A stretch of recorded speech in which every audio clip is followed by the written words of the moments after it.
Jusqu'à son dernier souffle, Jean-Pierre Pernaut y a cru. Cru qu'il pouvait combattre ce deuxième cancer du poumon qui était cette fois-ci inopérable.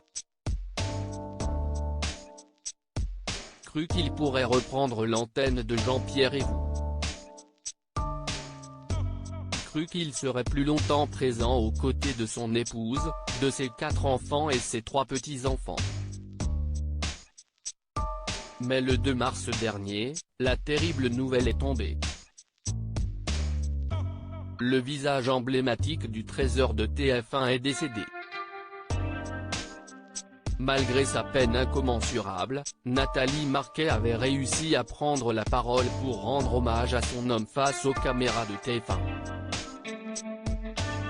Il a toujours été fort, il s'est toujours battu pour sa famille, il avait envie de rien lâcher, confiait-elle, non sans émotion. Et de poursuivre la gorge serrée, il ne voulait pas tellement prendre sa retraite.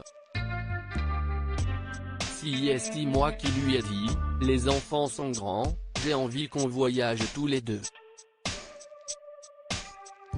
On avait hâte de pouvoir être ensemble, de faire un vieux couple, comme tout le monde. Sauf que Jean-Pierre n'était pas comme tout le monde.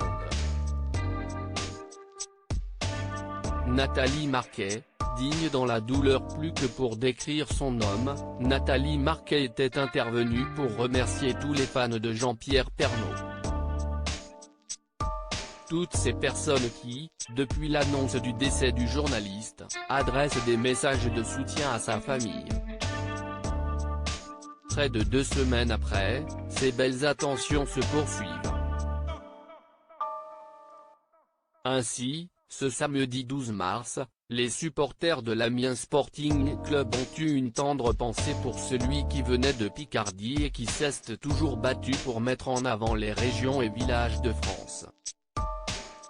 Juste avant le match contre Nancy, on a pu voir dans les tribunes une banderole sur laquelle était inscrite « La Picardie était ta fierté ». JPP repose en paix. Un magnifique hommage qui a touché en plein cœur son épouse, qui n'a donc pu s'empêcher de le partager en story de son compte Instagram ce lundi 14 mars. Merci pour ce bel hommage, a-t-elle commenté sobrement, prouvant que malgré la douleur, elle reste digne.